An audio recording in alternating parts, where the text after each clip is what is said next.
tout à l'heure. Europe Midi. Romain Desarbres. La réforme des retraites, il y a eu le Conseil des ministres ce matin, au cours duquel le projet de réforme a été présenté.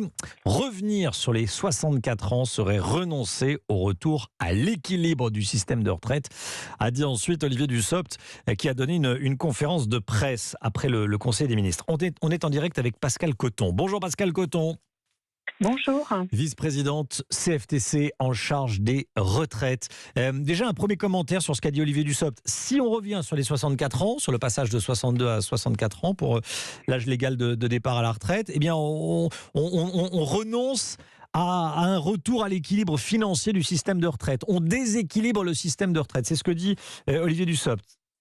Vous êtes d'accord avec lui ou pas ? C'est faux. Ah bon ? Absolument pas d'accord. D'ailleurs, le responsable du corps ce week-end a dénoncé le fait qu'il n'y avait pas un gros déficit, voire même pas de déficit du tout. Ça dépend de la courbe que utilise le gouvernement pour faire sa communication. Et même s'il y avait un déficit, la CFTC a fait partie de ceux qui avons apporté un maximum de solutions pour faire rentrer des euros dans la caisse retraite, de façon à ce que chaque salarié puisse terminer à 62 ans maximum et non pas 64 comme il est proposé aujourd'hui. Bon, mais alors pourquoi s'il n'y a pas de problème financier selon vous, pourquoi est-ce que le gouvernement se lance là-dedans ? Je pense que le gouvernement, il veut sa réforme, c'est celui de la retraite qu'il souhaite mettre en place, mais c'est pas du tout je veux dire, il n'y a pas d'urgence. On peut se poser pour écouter, mais aussi se poser pour mettre en application ce que demandent les organisations syndicales. Je vous dis, on avait plusieurs propositions qui amenaient de l'argent dans la caisse sans demander aux salariés de travailler plus longtemps. Vous vous rendez compte que les carrières longues, on nous avait dit carrière longue, personne ne travaillera au-delà de 43 ans. Carrière longue, il y en a qui vont travailler 44 ans. Donc doublement pénalisés. On commence tôt dans des salaires qui sont souvent bas. On travaille plus longtemps que les autres.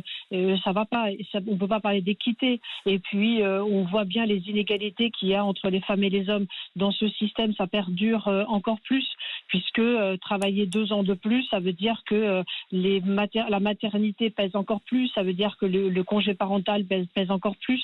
Je pense que on ne peut pas faire l'avenir des salariés arriver à la retraite en se basant sur le fait qu'il faut travailler plus longtemps pour des raisons financières.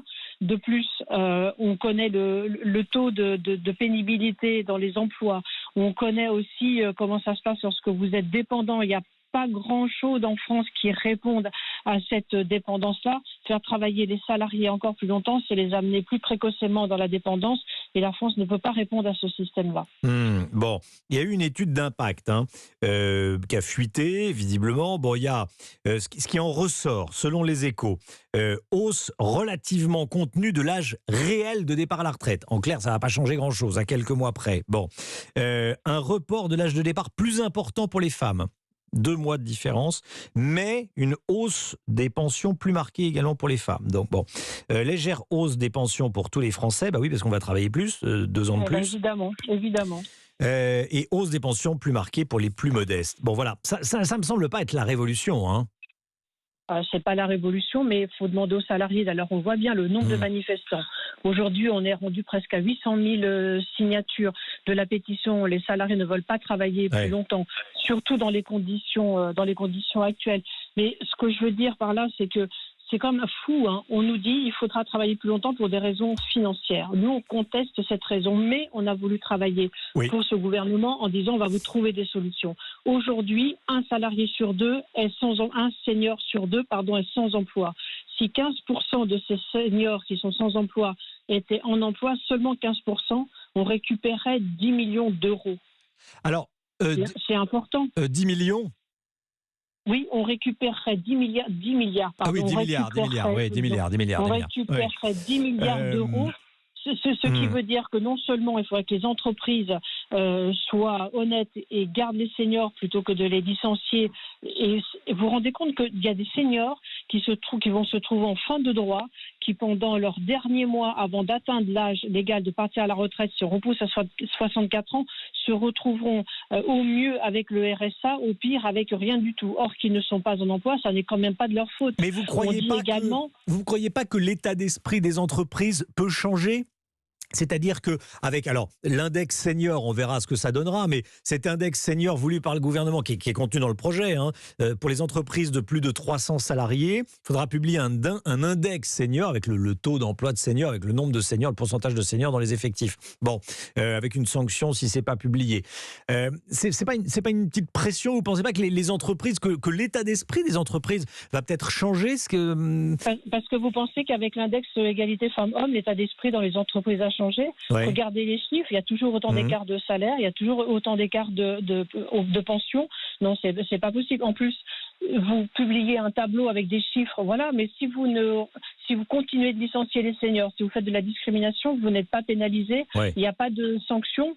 Moi, je veux bien publier un tableau, l'afficher là où il faudra l'afficher, et puis c'est tout, pour éviter d'avoir une sanction. Bon, c'est que c'est un gadget, quoi. 1%. Oui. Oui, ça peut être un gadget, ou tout du moins, si on le met en place avec des manières coercitives derrière pour celui qui n'embauche pas, il y aura un résultat dans 3 ou 4 ans. Qu'on nous parle d'urgence, non, franchement, faut être raisonnable. On a également, on a fait un sondage. Certains salariés nous disent, à 53%, nous on est prêts à payer 2 € de plus par mois et puis de pouvoir partir à 62 ans comme aujourd'hui. Ouais. Et bien si aujourd'hui on disait que ces salariés payent 2 € de plus par mois et les entreprises 5 € de plus par mois, là aussi on récupérerait de l'argent. Pour les cotisations des employeurs publics, privés, si on augmentait de 1 point, on récupérerait 8 milliards d'euros. Et ces sources Oui, mais gouvernementales... vous augmentez le coût du travail et bien sûr, mais là, ça crée du chômage. Mais dans tout ce qu'on a proposé, c'est uniquement, dans tout ce que proposait le gouvernement, c'est uniquement les salariés qui trinquent. Il n'y a rien de demandé aux entreprises, à part des critères sur l'égalité entre seniors. Enfin, faut être un peu sérieux là. Je pense que les salariés ont bien compris qu'ils étaient ceux qui allaient payer, ceux qui allaient travailler plus, notamment les petites pensions. On bouge quand même le curseur de tout le monde. Même celui qui est en situation de pénibilité va pouvoir travailler plus. Celui qui a commencé à 17 ans travaillera plus. C'est plus de la carrière longue, c'est de la carrière extra longue. Et puis les inégalités salariales entre les femmes et les hommes, plus on va l'étaler dans le temps et puis plus elles seront prégnantes. Donc je pense que là, il faut être sérieux quand on dit ça va risque de coûter sur l'emploi dans les entreprises. Nous, on a fait un calcul. Si on augmentait la cotisation des employeurs de 5 € par mois, pour une entreprise de 80 salariés, ça lui coûterait 4 800 € par an. Ne me dites pas qu'avec 4 800 € par an, ça va faire couler une entreprise. Alors, Didier nous appelle du Pas-de-Calais, 66 ans. Bonjour Didier, merci d'être avec nous en direct dans Europe Midi. Vous êtes avec Pascale Coton, qui est vice-présidente de la CFTC en charge des retraites. Voilà, on est ensemble. Je ne suis pas favorable à la grève et aux manifestations. C'est ce que vous nous dites, Didier. Pourquoi ? Exactement. Exactement. Donc, madame la syndicaliste défend ces personnes syndiquées qui veulent ne pas travailler plus, qui pensent à eux. Mais je pense quand même que si on regarde l'ensemble des conséquences de cette réforme, il faut voir la globalité. Comme vous l'avez dit, cette réforme permet des meilleures retraites, elle permet une moindre cotisation. Donc, comme vous l'avez dit, ça favorise l'emploi, ça favorise une diminution des coûts de revient de l'ensemble des produits. N'oublions pas que la France, 150 milliards de déficit du commerce extérieur, c'est catastrophique. Et surtout une moindre dette pour nos enfants. J'entends des syndicalistes dire qu'on ne parle pas de ces balivernes de dette. Il y a de l'argent, mais c'est archi faux. La France, elle est endettée d'une façon terrible. Ah non, les caisses de l'État, l'État a plus d'argent. Il a 3 000 milliards de dettes. Donc ça, c'est sûr. Beaucoup de syndicalistes le nient, cette dette. Elle est colossale. Les gens n'y pensent pas, mais il faut quand même bien faire quelque chose.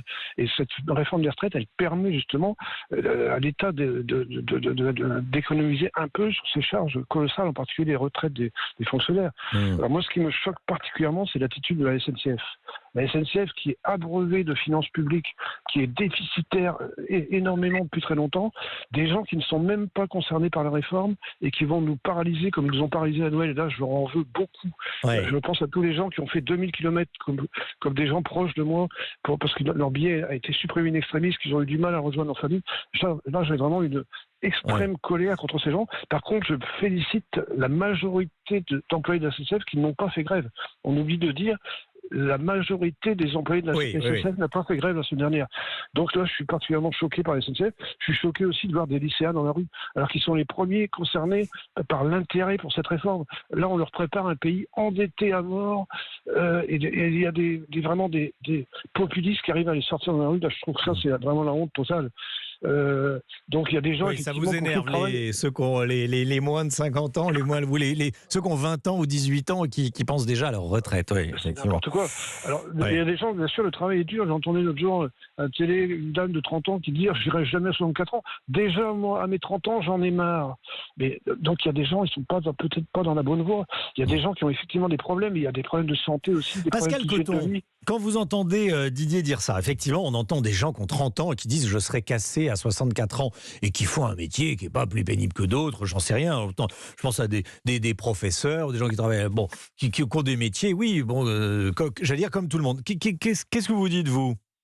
Alors nous, on est dans l'intersyndicale, on a les jeunes étudiants qui sont avec nous. Oui. D'une part, ils manifestent pour eux parce qu'ils veulent avoir un régime de retraite, bien évidemment, mais manifestent aussi pour leurs parents qui ont fait beaucoup d'économies pour pouvoir leur payer des études et qui les voient être obligés de travailler plus longtemps, qui sont déjà fatigués. À 30 ans, on en connaît, nous aussi, des jeunes, notamment qui sont en 3-8, qui parce que la patte du gain est intéressant, parce que le salaire est moindre, mais les primes sont importantes pour travailler de nuit et le week-end. Et nous disent entre 30 ans et 35 ans, je ne pourrais pas faire ça toute ma vie parce que je me sens déjà cassé. C'est pour ça que dans le... Mais oui, mais ils feront autre chose, ils seront plus en 3-8, ils feront autre chose. Ça se prévoit. Ça se prévoit. Il faut leur permettre, dans sa grosse pénibilité, de pouvoir faire les choses. Mais par rapport au monsieur, quand il parle de la dette de l'État, moi, je ne vois pas pourquoi ça serait aux salariés de payer la dette de l'État. Je vous donne juste un exemple. Oui. Les entreprises qui ont des salariés qui sont payés au SMIC, ne payent pas de charges. Donc bien évidemment que je ne vois pas pourquoi les entreprises paieraient les salariés au-delà du SMIC, or qu'ils le méritent largement, et payer des charges. Donc ces charges-là, elles ne vont pas dans la caisse des retraites. C'est peut-être là qu'il faut regarder toutes les aides des entreprises qui ont été faites, tous les allègements, pour voir, la Cour des comptes le dit d'ailleurs, il faut revisiter tout cela pour voir là où il y a un manque à gagner qui pourrait rentrer dans les caisses de l'État. Pascal Coton, une dernière question. La CGT veut mener des actions pendant les vacances de février, enfin, n'exclut pas de le faire. Et vous ? Alors nous, on va se réunir en intersyndicale comme on l'a toujours fait. Oui. Et nous prendrons notre décision après le 31, après la manifestation. Oui. Donc on a un intersyndical le 31 au soir et nous réfléchirons aux actions, en plus de la pétition et des débrayages qu'il y aura dans les entreprises. Pascal Coton, vice-présidente de la CFTC en charge des retraites. Merci beaucoup d'avoir été en direct avec nous. On est avec Didier du Pas-de-Calais, il y a Dominique de Haute-Corse qui nous a appelé, Vincent du Calvados. Beaucoup d'appels au 39-21. On va continuer bien sûr toute la semaine à parler des retraites dans Europe Midi. Je pense que tous les jours on va parler des retraites. C'est le sujet du moment. C'est le sujet qui inquiète certains. Tous les avis dans Europe Midi, bien sûr. Restez avec nous. Dans un instant, on va partir dans le Nord. J'ai le sourire parce que ça va être sympathique, j'espère. On sera avec Gabriel Bogart, directeur sportif de l'US Pays de Cassel, qui affronte le Paris Saint-Germain ce soir. A tout de suite. Romain Desarbres vous informe sur Europe 1. Europe Midi.